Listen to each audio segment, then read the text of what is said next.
my theme music. Every good hero. Let you have some. All right, everyone, this is Tim of the Online Big Blue, bringing you the best of New York Giants sports talking to Tim. It's December 1st. On the first day of Christmas, the true love gave to me. Daniel Jones hurt again.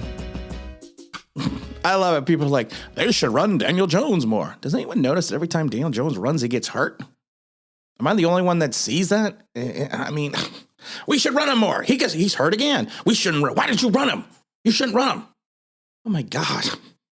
I've said it before. Some fans just make my head hurt. We were going to do today, what kind of Giant fan are you quiz? That's got pushed out till Thursday because I wanted to do a Daniel Jones video, and I might do a stream tonight. I'm thinking about it. I don't know, because I don't think I can do it on Thursday. So I might have to do one this evening. We'll talk all about Daniel Jones and the Giants and other things. Of course, Giants went out and signed Jake Fromm. Old Jake from Georgia. We got the whole Georgia connection working here.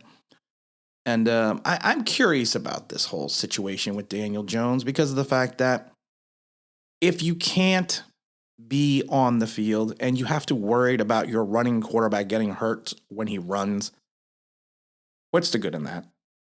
And I find it interesting that some of the staunchest Daniel Jones supporters that I've seen on my page and on Twitter are not really upset that he's not playing, that they're kind of moving on. What does that say about Daniel Jones? I mean, I don't want to call anyone out because I didn't talk to them about using their name, but I know 3 Daniel Jones. I would call them lovers, big time lovers, who actually have either messaged me or left comments that they kind of want to see what Mike Glennon has. They want to see what Jake Fromm can do. What does that say about that? What does that say about the lovability of this quarterback, Daniel Jones? Are certain fans finally turning the corner and turning the page and saying, "Hey, listen, it's been 3 years. I think we can survive without his 10 touchdowns and 10 fumbles and whatever his 10 turnovers. I think we can survive with those. I think we can survive without those. Let's give Mike Glennon a shot, even though Mike Glennon's like 3-27 in his last X amount of starts, but of course they were on bad teams." What does it say about Daniel Jones that there's a lot of people on Twitter that are like, "Hey, let's see what this kid Jake can do. Let's see what's going on with Jake. 5th round pick, 2020. Sugar Bowl champion, Rose Bowl champion, SEC champion, all freshman 2017. He's kind of had a weird career at Georgia. He came in with the pomp and circumstance his freshman and sophomore year. He was what was he? He completed 181 passes for over 2,000 yards, 24 touchdowns, 7 interceptions. And then he followed up with a pretty good sophomore year when he completed 207 passes for 67% of his passes, 2,761 yards, 30 touchdowns and 6 interceptions. And he kind of fell off his junior year a little bit. And the bloom, they always say the bloom came off the rose a little bit. And then what really kind of killed him was that he announced his intentions back in I guess it was January 2020 to skip his senior season, and he's basically declared for the 2020 draft, and he went with the Bills with the 5th round pick, 167 overall. So he's shown some ability early on at Georgia. He really hasn't played since 19, so you don't really know what his ceiling is. He did he get a full shot with the Bills? I don't think he did. I mean, like I said, he was better on their practice squad. But I don't think he's ever gotten a full opportunity, and he's only been through one training camp, so you don't know what he is. You really don't know what he is. So I mean, it's and then there was the whole thing, the controversy he had back in 19. I don't want to get into that, but But it's just you don't know what he is, and for certain segments of the Giant community to all of a sudden see Daniel Jones down, and it was kind of a meh moment. I know some people are crazy about it, but I would say there's a good portion of fans that Daniel Jones isn't playing. I'm like, well, what does that say about your fan base and your franchise quarterback? What does that say? I mean, what does that tell you about this? That it's kind of a meh moment. He's not playing. Let's see what this other guy can do. Let's see Mike Glennon, who's been in the league for years, who's had a terrible record over this period of time. And we just want to, let's see, let's see what's going to go on. And there's still an opportunity for Daniel Jones to play. I've said this. He's still listed as questionable. We'll get a better understanding on Friday if he travels with the team. Also, that'll be interesting to see. They could be holding him out for the big game against the Chargers. I doubt that's the case. But let's talk about this realistically. Can you really go into year 4 with Daniel Jones now still not knowing what he is and what he isn't? We got a good idea what he isn't, but we don't really have a good idea what he is. What's the, I mean, how can it as a franchise who's been in the doldrums for years, who's just kind of everything is just falling apart. And I've said this a million times, everything's falling apart, and I blame the damn boat trip.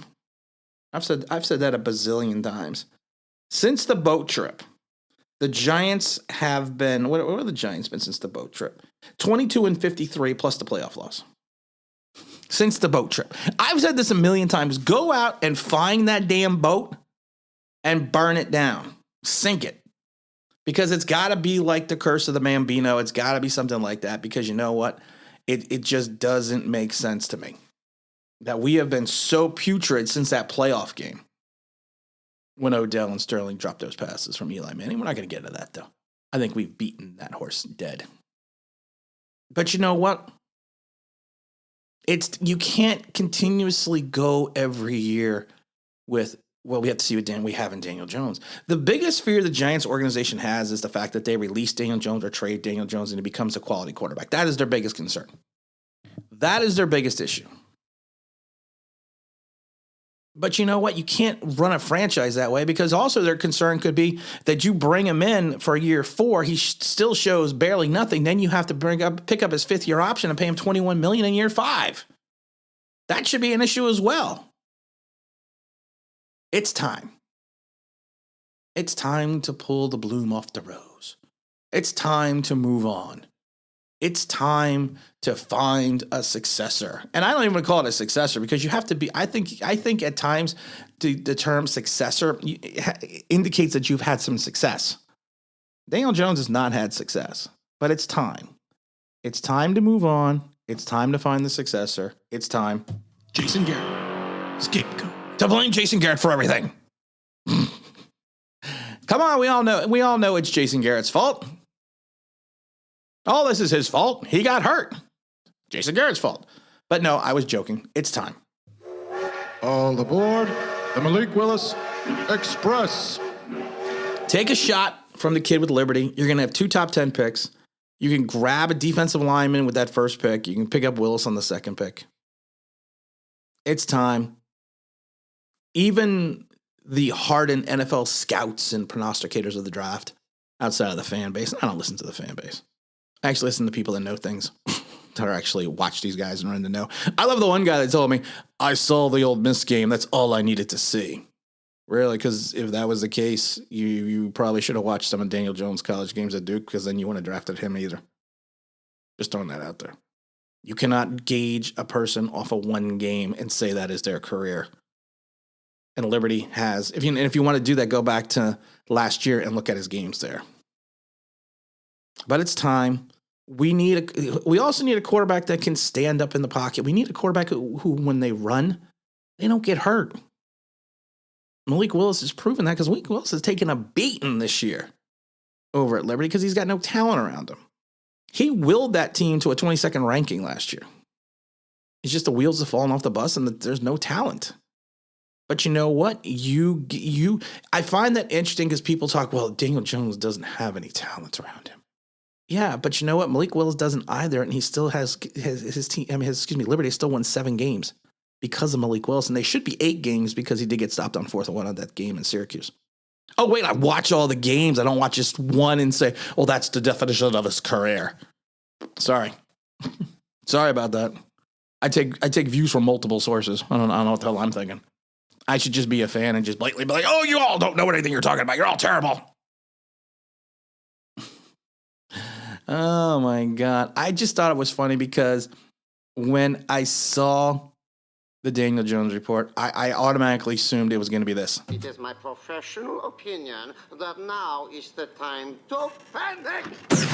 No, we didn't see a time to panic. Like I said, it was interesting that you saw people like, meh, okay, let's start Mike Glennon. Let's see what happens. That is when you know the fan base is slowly maturating and progressing to make a left-hand turn on Daniel Jones. I think we'll do a stream tonight because also I want to announce the king of the almost sack paraphernalia is going to be available. I think I have to do mugs, so we should know that. King of the almost sack. It's been promised. It's been worked on. It's been finished. Right now, I'm just trying to figure out how to sell it. And then I'm trying to figure out if I can give the proceeds to the Philadelphia Children's Hospital. I'm not sure yet because there's some things that are going on in reference to that. But we have to wait and see what we can do. I want to make some bumper stickers out of them too because they're really cool. I have to admit, the design I made and created is actually pretty awesome.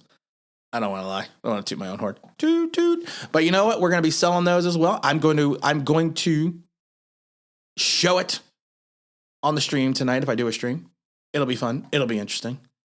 And then once again, this is Tim with Online Big Blue. Once again, this is Tim with Online Big Blue, bringing you best. You know what? Some people ask me about the radio station thing. I sent in a tape. I sent in my tape yesterday, or my wave files, or whatever you want to call it. Someone reached out to me from a small radio station in upstate New York about doing some overnights, and they actually had heard the show and the podcast, so they thought my melodious voice would translate well, and my personality would translate well into overnights from 12 to 6. That's 12 a.m.